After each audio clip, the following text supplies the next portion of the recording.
Boa noite, meus amigos da Rede CNT, uma rede da família Martinez. Voltamos para mais um Jogo do Poder. Recebo hoje aqui Denis Rafael Graciotto, que é fisioterapeuta. Nós vamos falar de um assunto importante que incomoda muita gente, que é o problema de tonturas, enjoos, que tem uma origem. E nem sempre as pessoas que têm esse tipo de problema sabem disso. Boa noite, muito obrigado por ter vindo aqui ao Jogo do Poder. Dr. Denis, me diga uma coisa, o que é sistema vestibular? Na verdade, o sistema vestibular é todo um sistema do nosso corpo, né, do corpo humano, onde ele é responsável por manter, né, o equilíbrio, por manter, né, as atividades de vida diária sem tontura, né, manter a pessoa andando e assim por diante. O sistema vestibular, nós temos ele como se fosse um sistema de informações, né, onde eu tenho o labirinto, onde eu tenho um sistema visual e também todo o nosso sistema proprioceptivo, ou seja, todo o sistema que fala para o nosso cérebro que nós estamos em pé. Isso é o sistema vestibular, né?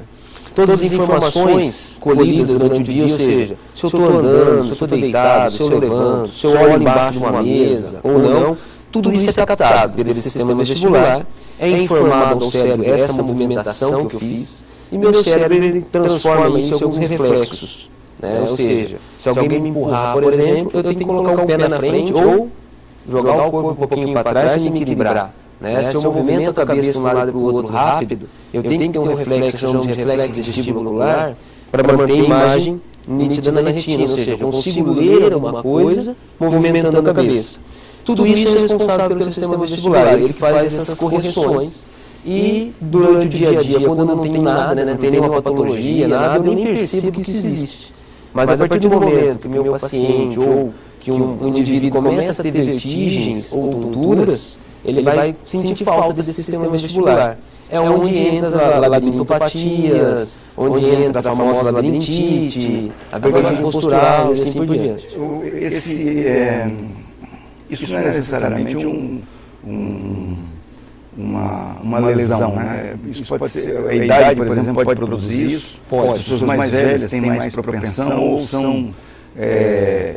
isso pode ser uma consequência da idade? Pode. Na verdade, o sistema vestibular, além das patologias que podem atingir o sistema vestibular, nós temos a própria biologia de envelhecimento. Ou seja, conforme o meu paciente, conforme a minha vida ele vai envelhecendo, nós também temos o envelhecimento do sistema vestibular. Ou seja, ele começa a ficar mais lento. Se ele começa a ficar mais lento, eu consigo ter uma propensão maior, né, esse paciente, esse indivíduo, de ter vertigens. Você pode observar a população idosa, ela reclama muito mais de vertigens, desequilíbrio do que uma população mais nova. Então nós temos uma propensão maior em ter vertigem em pacientes idosos, em pessoas idosas. Mas isso não impede uma pessoa mais nova, 30, 40, nós temos até mesmo crianças que apresentam uma neuropatia. Você está falando, eu estou aqui pensando que o sistema vestibular é como a gente, né? Quando é muito novo, está formando, então a criança não tem equilíbrio, o bebê não tem equilíbrio, quando começa a andar, depois quando fica velho, volta ao estágio inicial. É mais ou menos isso. Quando a criança, por exemplo, ela começa a desenvolver esse sistema vestibular, né, já adquirindo menos passos, né, ficando em pé, olhando, né, a visão no horizonte, isso tudo começa a desenvolver esse sistema vestibular. Com o passar do tempo, né, esse sistema vestibular se desenvolve, né, ela vai viver toda a vida dela todinha, e conforme começa a envelhecer, nós falamos que o indivíduo ele começa a envelhecer a partir dos 25 anos. Ou seja, até os 25 anos nós estamos com as células sendo produzidas, né, sempre em constante produção. Dos 25 anos em diante começa a ter já uma diminuição dessa produção e uma deterioração. O que acontece? Isso demora um pouco para acontecer, mas ela começa a chegar na 60, 65, e nós temos hoje uma população cada vez mais idosa, né? A perspectiva de vida aumentou, então começa a acontecer, o sistema vestibular começa a diminuir mesmo, e ocorrem mais os desequilíbrios. Pode ver o paciente idoso, ele anda mais lento, ele cai com mais frequência, e isso leva o outro agravante, né?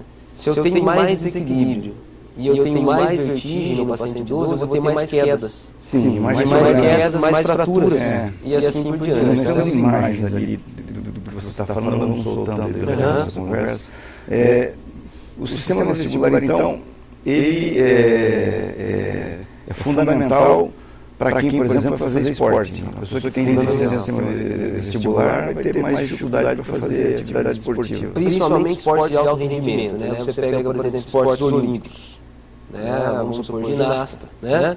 Nós temos aquelas provas da trave, não é isso? Então, quando nós temos aquelas provas da trave, não é que ele nasceu já andando em cima da trave, né? Ou seja, ele se adaptou, trabalhou bastante o sistema vestibular. Então, eu tenho, por exemplo, esporte de alto rendimento, eu tenho que ter um sistema vestibular bem treinado. Você pega piloto também de Fórmula 1, né? Ou quando você faz o circuito oval, por exemplo, né? Eu tenho que ter um sistema vestibular muito adaptado a isso, para que ele consiga ter os reflexos cada vez mais rápidos, né?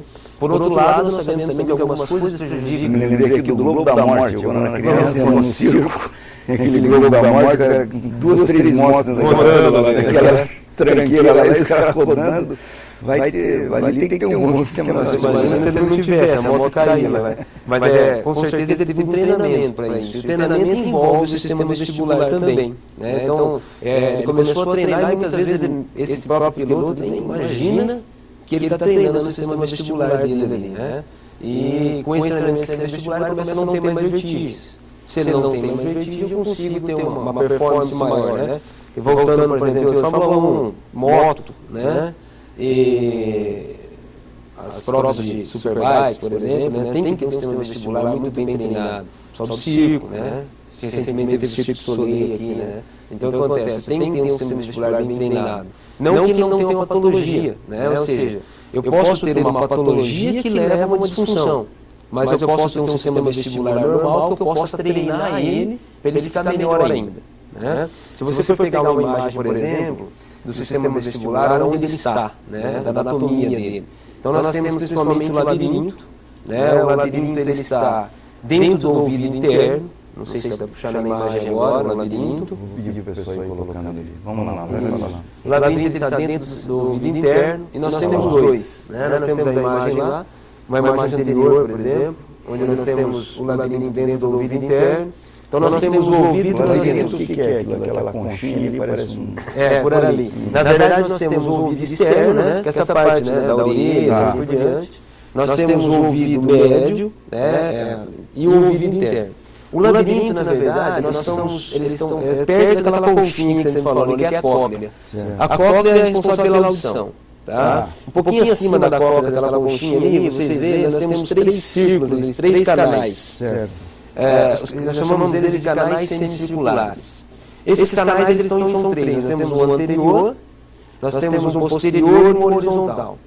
Dentro desses canais, o que nós temos? Nós temos o líquido, que é uma endolinfa, supomos que seja uma água, né? Tá. Esse líquido ele se movimenta, ou seja, se eu movimento a cabeça de um lado para o outro, ou para cima e para baixo, eu movimento o líquido, que esse líquido movimenta algumas células que tem ali, chamamos de células ciliadas. Né? Como esses cílios nossos, né?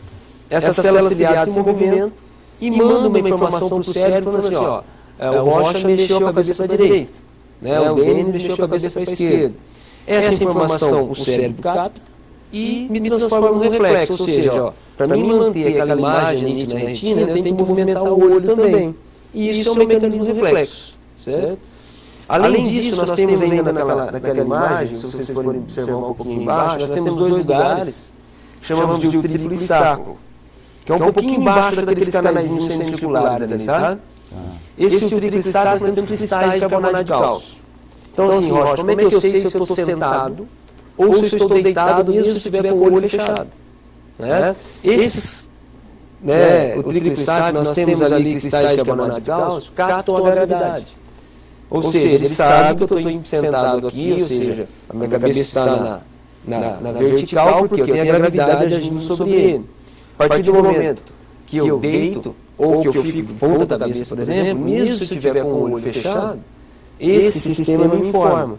Então é um sistema praticamente até simples, né, onde tem alguns cristais, tem algumas alavancas, que são os canais, que me informam o cotidiano, né? Ou seja, se eu estou movimentando a cabeça, se eu estou deitado, se eu estou em pé, e isso é totalmente interpretado pelo cérebro e me dá uma resposta.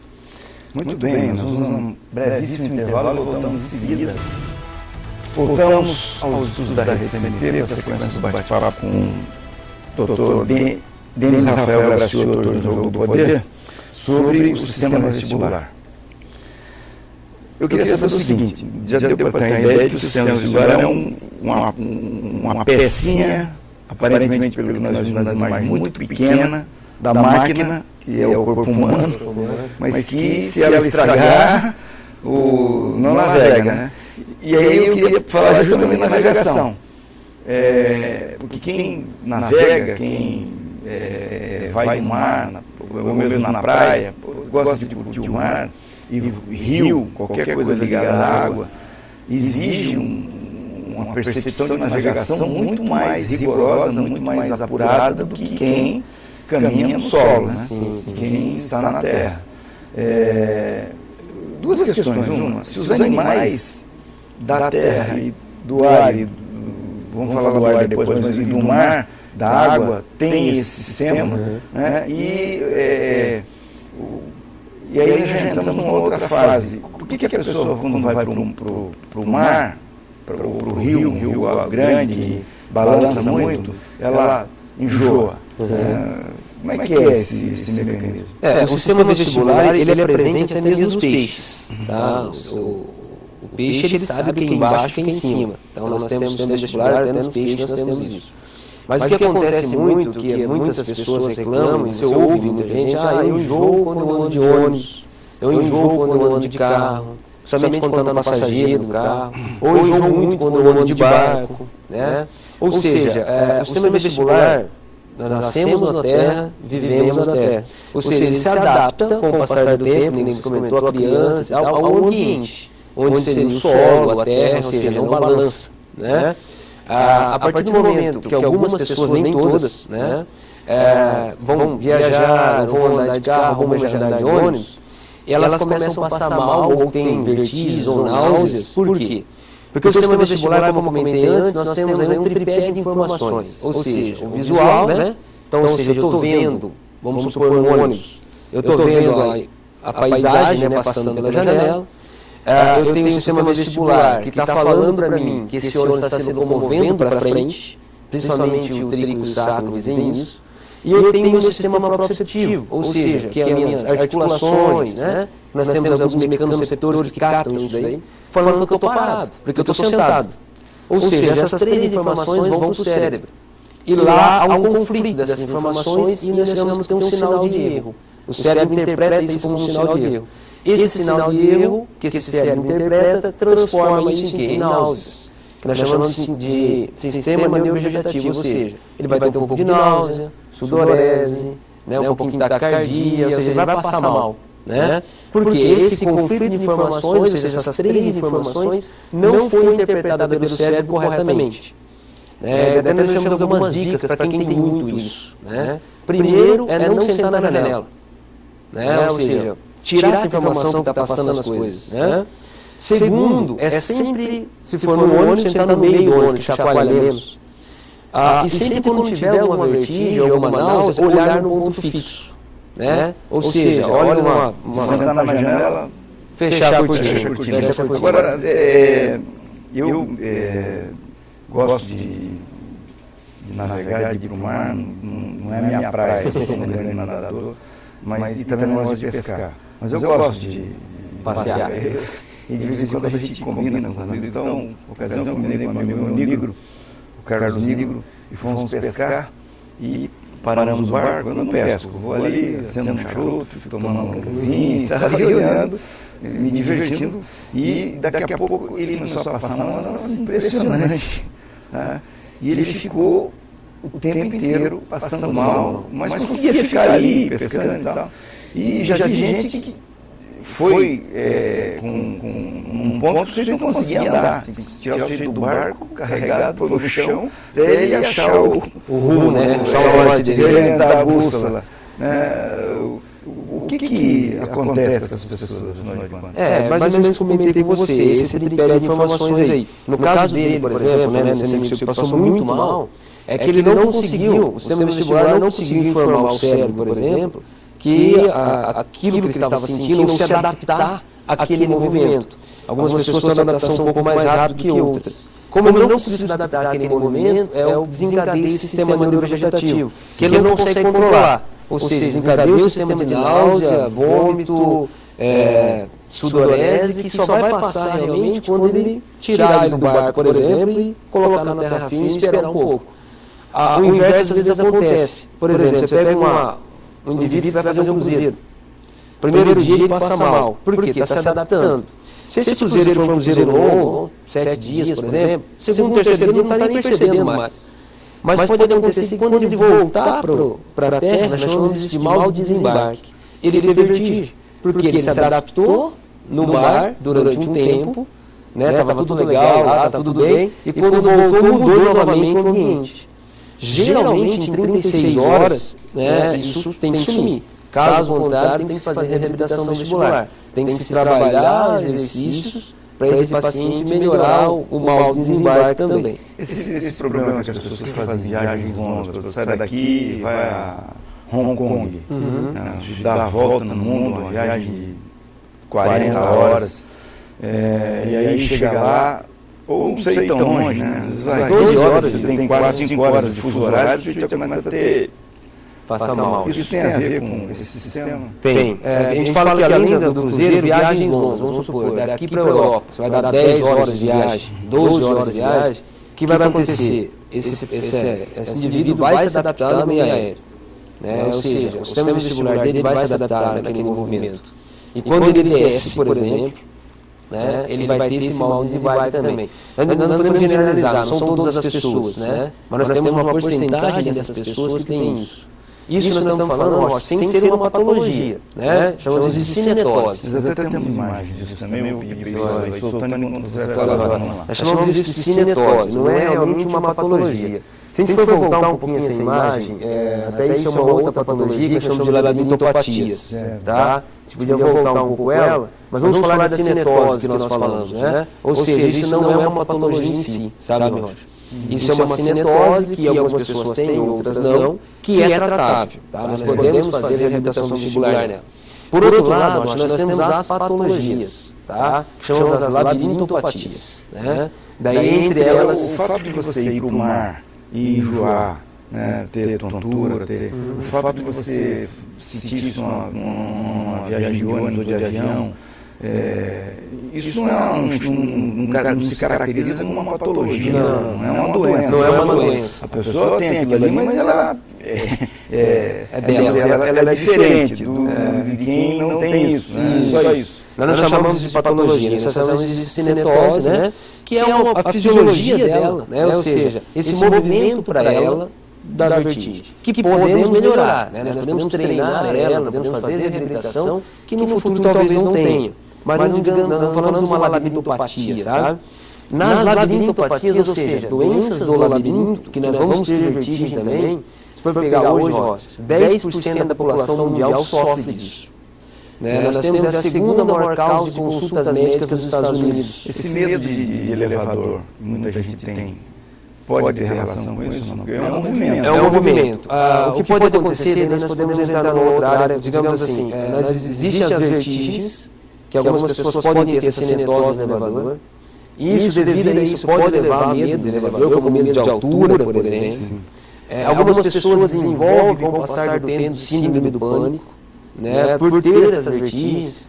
Se a gente for pegar algumas pessoas também, eu acho que é um negócio bem interessante, eu acho que é do cotidiano. Algumas pessoas têm muita vertigem quando vai, por exemplo, no supermercado, no shopping, em lugares com muita movimentação de pessoas e cores.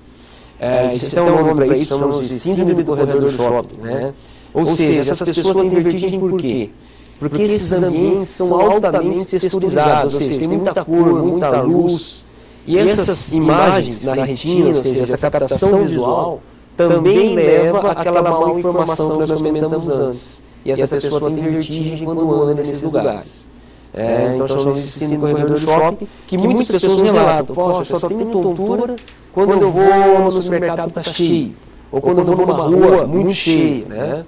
Nós conseguimos tratar isso também, né? Mas isso a gente tem uma nome para isso, chama síndrome do corredor do shopping, né? Falamos das labirintopatias, que nós temos que é 10% da população mundial. Nessas labirintopatias, que chamamos de patologias, aí entra vários tipos de doenças. Para você ter uma ideia, nós temos 300 tipos de vertigem e 2.000 causas. Então nem tudo é labirintite, né? Porque se tornou um jargão, assim, né? Eu tenho tontura, tenho labirintite. Né? Vou na farmácia, chego lá, falo para a farmácia, eu tenho tontura, você tem labirintite. Não é bem por aí. Né? Nós temos hoje grandes especialistas na área, otoneurologistas que tratam disso, né? A própria reabilitação vestibular, exames precisos, para realmente saber o que esse paciente tem. Né? Então, uma dica que eu deixo para todo mundo, tem vertigem, não se automedicam. Provavelmente não é labirintite, é uma outra patologia. Eu queria chamar um intervalo e voltar em seguida para falando das crianças, esse aspecto é importante para diagnóstico, como fazer o diagnóstico nisso em crianças. Nós vamos a um brevíssimo intervalo, voltamos em seguida para essa sequência do Jogo do Poder.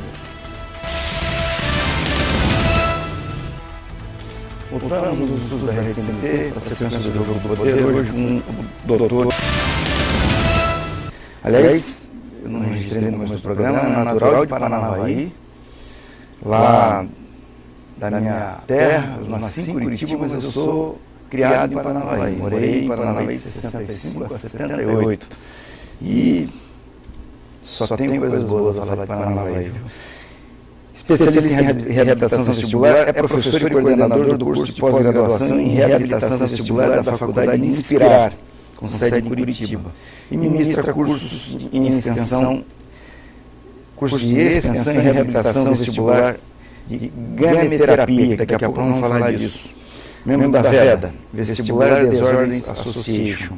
Bom, vamos retomar aqui do ponto que nós paramos. Eu queria saber qual é a principal causa desse problema, mas antes eu queria que você também, quando for responder isso, encaixasse aí. Eu imagino que isso deve ser uma coisa de diagnóstico difícil em criança, né? Como é, por exemplo, criança com síndrome de distúrbio do aprendizado, né? O sistema escolar, as mães, enfim, a família, às vezes, por não compreender, por não conseguir detectar isso, acaba gerando a síndrome do pânico, né?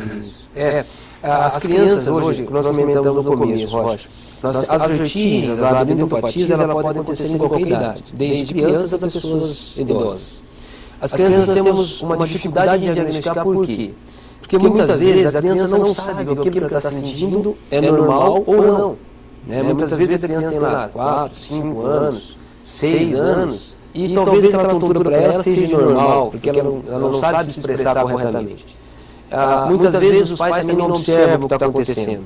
O que nós dizemos muito, nós temos algumas crianças-alvo para diagnosticar. Ou seja, aquelas crianças que têm um atraso de desenvolvimento escolar.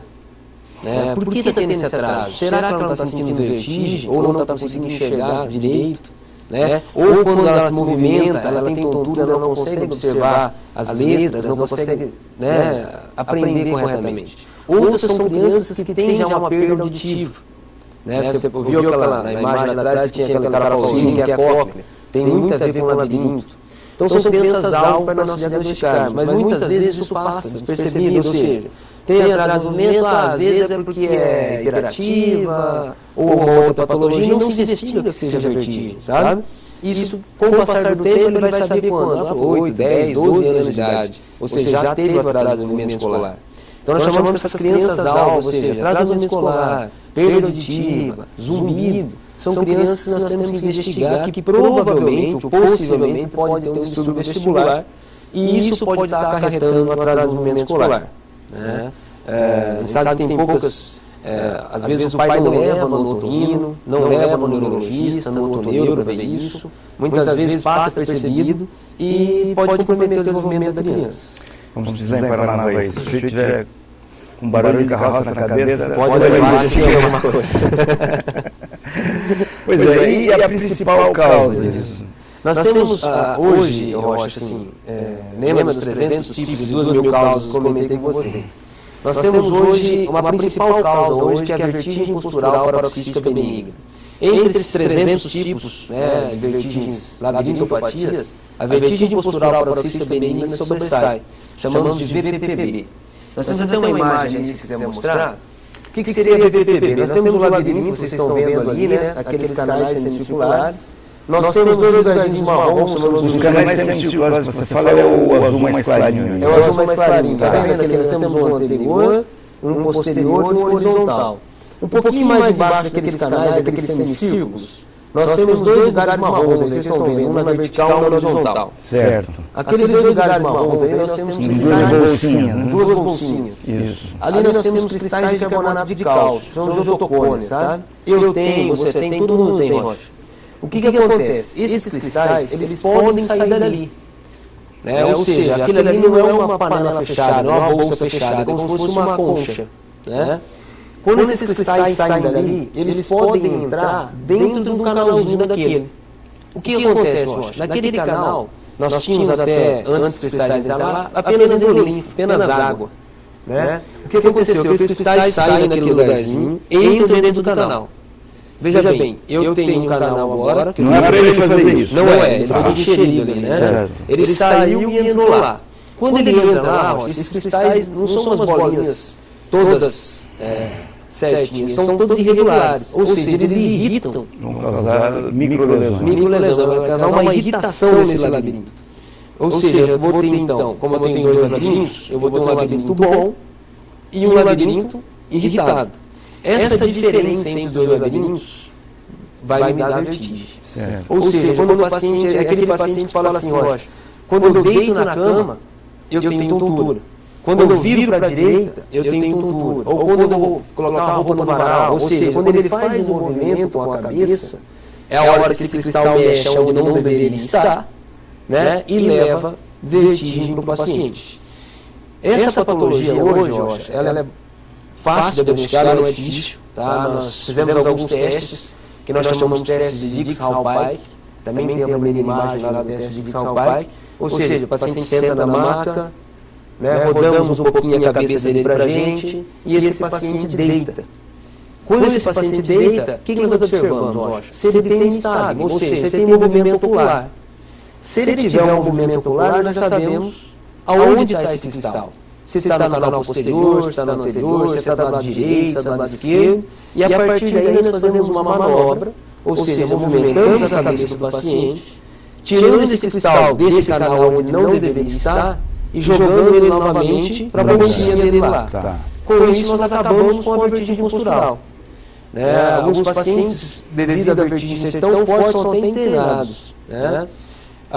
Entra-se com medicação, né, que somente medicação para melhorar esse sistema neurovegetativo, náusea, vômito, mas não é a medicação que vai colocar esses cristais no lugar. Então, alguns... É um movimento físico. Então, a medicação ajuda a melhorar os sintomas, mas é necessário fazer uma reposição, ou seja, um tratamento de reposição canalítica. Colocar esses cristais novamente no lugar. Não é uma intervenção cirúrgica. Não é cirúrgica. Quem faz isso, nós temos a fisioterapia que faz, através da educação vestibular, a fono faz, os médicos ortopedistas fazem também, colocando esses cristais no lugar.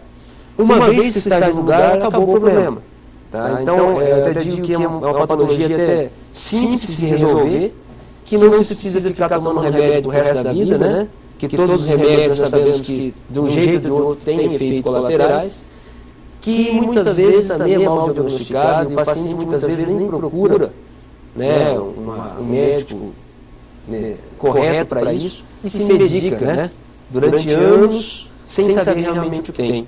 Então essa patologia, a vertigem postural paroxística benigna, como ela é muito comum, 20%, 30% dos pacientes têm essa, deveria ser mais bem diagnosticada, melhor tratada, porque a qualidade de vida com vertigem é muito ruim. Agora, eu falei, perguntei para você da principal causa. Uhum. É a única causa ou é a principal causa? A vertigem postural, né, a causa dela é os cristais que saem do lugar e entram no labirinto. Daí nós temos outras patologias. nós temos as hipofunções vestibulares. O que é isso, Rocha? Nós temos, por exemplo, dois labirintos, né? Como eu comentei com você. Nós temos que dizer o seguinte: se os dois labirintos estão corretos, igualzinho, eu não tenho tontura. Agora, se um está trabalhando menos, ou está trabalhando muito a mais do que o outro, né? Ou seja, está muito irritado, ou está doendo muito menos, eu vou ter vertigem. Daí entra as hipofunções, eu acho. Você pega, por exemplo, pacientes que tomam muito remédio anti-inflamatóide, né? Muito antibiótico, né? O paciente fica internado lá 60 dias no hospital com antibiótico terapia. Ou até mesmo crianças que usam antibiótico durante 8 dias, 10 dias. Ou seja, algumas substâncias, o álcool, o antibiótico, anti-inflamatórios, diuréticos, né, de alça, principalmente que o pessoal faz hemodiálise, pode acontecer de levar uma degradação do labirinto. Ou seja, um labirinto fica bonzinho e o outro fica ruim. Essa diferença me dá vertigem também. Também entramos com exercícios para trabalhar isso daí, né? Entre eles, exercícios de reabilitação vestibular, adaptação, substituição, ou seja, alguns exercícios específicos, onde vai entrar depois a gameterapia, que eu vou comentar com vocês também, que é uma patologia, né? A hipofunção dá para trabalhar com ela. Outras patologias, nós temos lá a própria labirintite, né, que o pessoal fala, que é a inflamação do labirinto, a neurite, ou seja, nós temos aí uma gama enorme de patologias. Mas as principais, podemos citar a vertigem postural, podemos citar a neurite e as hipofunções. Agora, só para encerrar esse bloco, nós já estamos com o tempo estourado, eu ia até fazer uma brincadeira. O que cura isso no bêbado, né? No bêbado, porque a cachaça ela é o inimigo mortal desse sistema vestibular. Você tem uma ideia do que acontece, Rocha? Nós temos dois tipos de pacientes. Nós temos o alcoólatra, né? O alcoólatra, com o passar do tempo, esse álcool, ele vai degradar o labirinto e vai levar a uma hipofunção, né? Com o passar do tempo, o alcoólatra aí crônico, né? E nós temos aquele que só vai hoje à noite tomar uma e amanhã está com tontura. O que acontece? O labirinto bom. Está muito bom. O álcool etílico, principalmente o etílico. Lembra da endorfina que eu te comentei lá? Ele entra dentro do labirinto. Ele é mais denso do que. Então, como ele entra no labirinto e ele é mais denso, o paciente ou o indivíduo vai sentir tontura enquanto esse álcool não for metabolizado pelo fígado, por exemplo. Então, vamos supor, no outro dia aquela ressaca, aquela tontura levantar, porque o álcool não foi ainda metabolizado pelo fígado e ele está dentro do labirinto. A partir do momento que ele saiu do labirinto, acabou. Agora, esse álcool entrando no labirinto todos os dias, ele vai começar a degradar esse labirinto. Então, o alcoólatra vai ter vertigem pela degradação. E o bebedor ocasional, por exemplo, ele vai ter vertigem pelo álcool estar dentro do labirinto. Isso talvez explique o fato de que, eu digo o seguinte, para curar uma ressaca, nada do que correr uns 15, uns 5 a 7 quilômetros. Né? Tirar o álcool. Você metaboliza rápido e fica bom. E muita água, né? E muita água. Vamos a um último intervalo do Jogo Poder de hoje e voltamos em seguida. Retornamos ao Jogo Poder de hoje, falando sobre o sistema vestibular. Doutor Denis, me diga uma coisa. Nós já falamos aqui que o álcool, a mardita, a cachaça, prejudica o sistema vestibular. E as patologias todas que podem ter. A alimentação tem algum grau de influência? Tem também, eu acho. Na verdade, nós podemos dizer o seguinte, que algumas coisas podem levar à vertigem quando nós falamos de alimentação. Primeiro, nós sempre pedimos para o paciente comer de 3 em 3 horas. Isso não é só para regime, né? E também para manter o sistema labiríntico sempre com fornecimento de energia. Né? Digamos que o labirinto tem fome. Ou seja, ele trabalha 24 horas, né? Então tem que manter a glicose sempre para ele, o fluxo sanguíneo para ele sempre. Quando o paciente fica muito tempo sem comer, né, leva, por exemplo, a hipoglicemia, eu tenho vertigem. Outra coisa, muito sal, muito açúcar. Não é que não pode comer sal, também não pode usar açúcar. Esse excesso de sal e açúcar atrapalha, nós chamamos de sistema de sódio e potássio que nós temos dentro daquela endolinfa ali. Isso leva a vertigem também. Alimentos, por exemplo, como cafeína, ou seja, não é que não pode tomar café, mas não pode tomar garrafa de café, né? Então, cafeína, chá, Coca-Cola, tem refrigerantes que tem cafeína, condimentos, né? Aqueles embutidos, né? Tudo isso pode levar a ter vertigem. Digamos que o paciente tem que evitar o consumo disso daí, né? E também comer bastante fibras, né? Outra coisa que leva a vertigem, Rocha, mas triglicérides altos. Né? Então, veja bem, esses condimentos muitas vezes levam a triglicérides altos, que o paciente tem lá 400, 600, eu tive paciente com 1000 triglicérides.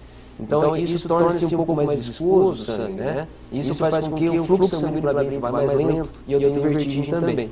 Então, os alimentos, todos os pacientes indicam algumas coisinhas, né? Muitas vezes tem caminhão para nutricionista e assim por diante, mas é importante saber, não usar em excesso sal, não usar em excesso açúcar, né? Diminuir os condimentos, carne vermelha, aquela costela salgada e assim por diante. Bom, e agora vamos falar aqui de um pouco desse tratamento com gameterapia. O que é isso? A gameterapia, Rocha, assim, é uma, digamos que não é uma técnica, sim um recurso que a fisioterapia usa, né?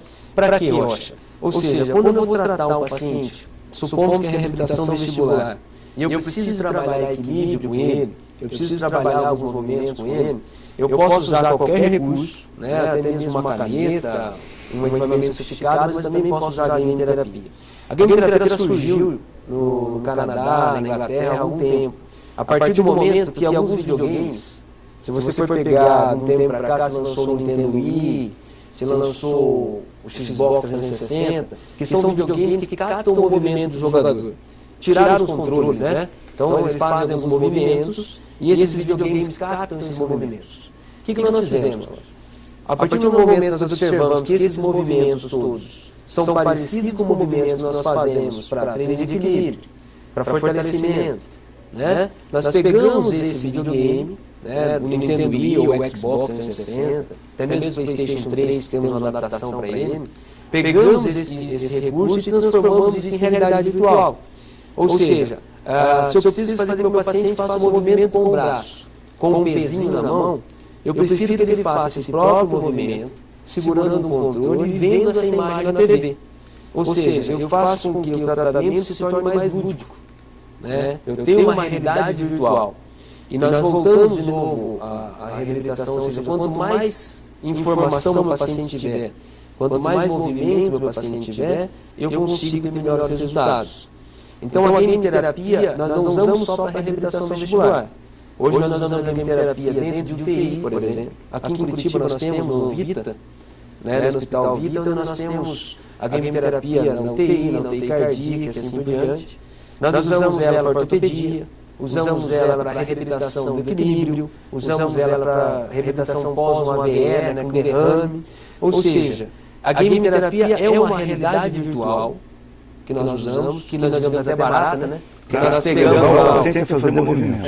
Os movimentos que você quer que ele faça. Isso. Pegamos o videogame que não foi feito para isso, o jogo que não foi feito para isso e adaptamos ele ao nosso paciente. Né? Com isso eu torno a fisioterapia mais atrativa, porque se você for pegar, Rocha, assim, um paciente com um derrame, ele vai fazer muita fisioterapia. E é muito maçante. Né? Então no começo ele está animado, depois ele desanima. Se eu transformar ela mais atrativa, ou seja, eu consigo que ele venha mais na fisioterapia. Né? E se ele vem mais, ele recupera melhor. E a gameterapia me proporciona isso. Então nós usamos basicamente os videogames do mercado que existe aí, você vai em qualquer lugar, na Americana, qualquer lugar compra isso na internet. Pegamos os jogos, que nós temos alguns jogos que nós gostamos mais. Né? Nós temos, por exemplo, o Fit Plus, que é um que tem uma plataforma, que pega aquele que faz movimento, que lá é muito bom, joga tênis, tem o tênis de equilíbrio, pegamos esses jogos mais atrativos para a reabilitação, colocamos o nosso paciente para trabalhar com ele, né? Não só faz isso, fazemos uns 20, 15 minutos disso. E esse paciente começa a se familiarizar mais com essa realidade virtual, começa a melhorar os movimentos. Nós temos alguns artigos já publicados que nós temos uma melhora considerável usando a gameterapia. E é um recurso que nós usamos, que nós digamos que até é meio barato, ou seja, você não tem um equipamento totalmente sofisticado. Hoje você compra ele, né? Às vezes a pessoa até tem em casa, né? E nós transformamos isso para os nossos pacientes, que chamamos de game terapia. Agora, o resultado da game terapia, existem dados sobre a eficácia em relação, por exemplo, comparativamente entre adultos e crianças, porque em criança deve ter mais eficácia. Né? Nós vemos que a criança, hoje a criança ela tem uma proximidade maior com a realidade virtual, né? Ela sabe fazer mais movimentos. Então, para a criança, não é que é mais eficaz do que o adulto. Ela sabe fazer mais, ou seja, ela quer fazer mais aqueles movimentos. O paciente idoso, ele tem um pouco de receio, né? Puxa vida, o que é isso, né? Como é que eu vou trabalhar? Será que eu vou conseguir fazer essa game terapia? Mas, no modo geral, eu acho assim, nós usamos em todos os pacientes, de crianças a idosos, de pacientes acamados, né? Até mesmo pacientes com pós-operatório de joelho. Tá? Então, a game terapia, ela veio, eu dedico para a psicologia para ficar assim, no âmbito da reabilitação. Ainda existe algumas fabricantes de softwares de computador que estão tentando fazer jogos para isso, mas nós usamos os próprios jogos que qualquer indivíduo, né, poderia usar. É de fácil adaptação. Fácil adaptação. É totalmente adaptável. Me diga uma coisa, você ministra cursos de extensão e reabilitação vestibular e game terapia, e você é professor e coordenador do curso de pós-graduação em reabilitação vestibular na Faculdade Inspirar, aqui em Curitiba. Como é que esse segmento? É muito concorrido? Na verdade, o que nós fazemos? Hoje, a pós-graduação que nós temos, né, essa pós-graduação nós temos ela está acontecendo em Porto Alegre, porque a Inspirar, ela é sede de Curitiba, mas ela tem vários locais. Ela tem Porto Alegre, Fortaleza, Florianópolis, quer dizer, nós temos umas 10 sedes, mais ou menos. E ela acontece em Porto Alegre, essa pós, deve ter hoje 2, 3 no Brasil só. É uma pós que eu elaborei ela, apresentei o projeto e eles acataram muito bem. Uma pós muito interessante, uma pós até concorrida, porque nós temos hoje, se for pensar, se 10% da população mundial tem vertigem, você imagina a quantidade de pacientes que existe nesse mercado, né? E sem ser tratados, né? Ou seja, se estão sendo tratados, nós temos poucos profissionais envolvidos com isso ainda. Os cursos de extensão em game terapia acontecem tanto aqui em Curitiba como nas outras sedes, né? Nós temos um calendário anual de vários cursos de game terapia. A Faculdade Inspirar é uma faculdade hoje que abriu muitas portas da game terapia e da reabilitação vestibular. Nós somos o pioneiro no Brasil a dar os cursos de game terapia. Nós temos ainda mais 2, 3 cursos por aí, mas nós somos muito bons também, mas nós somos os primeiros. E esses cursos de game terapia hoje, eles evoluem muito rápido. Então se troca muitos softwares, né? Se troca muito videogames, né? Se lança coisas novas, né? Mas a fundamentação, a base sempre é a mesma. Né? Nós temos, inclusive, hoje eu estou aqui para dar um curso de game terapia, que vai acontecer na Faculdade Inspirar, sexta, sábado e domingo. Nós temos aí 20, 30 pessoas sempre nos cursos, que envolvem fisioterapeutas, fonoaudiólogos, terapeutas ocupacionais. Então é bem concorrido, eu acho que é uma área muito interessante para quem quer trabalhar. O SUS oferece esse tratamento? Na verdade, ele é fisioterapia, ou seja, ele é reabilitação. Os fisioterapeutas do SUS podem fazer? Podem fazer. Nós temos, por exemplo, em Paranavaí, nós temos, na Santa Casa de Paranavaí, nós temos a game terapia para o SUS. Né? O SUS atende. Foi um grande prazer recebê-lo aqui, muito obrigado, viu? Obrigadão. E a todos vocês que ficaram comigo até agora, gratíssimo. Vamos conversando durante a semana no www.jogopoderparaná.com.br. Uma grande semana a todos vocês. No próximo domingo estaremos de volta aqui para mais um novo encontro no Jogo do Poder. Grande abraço.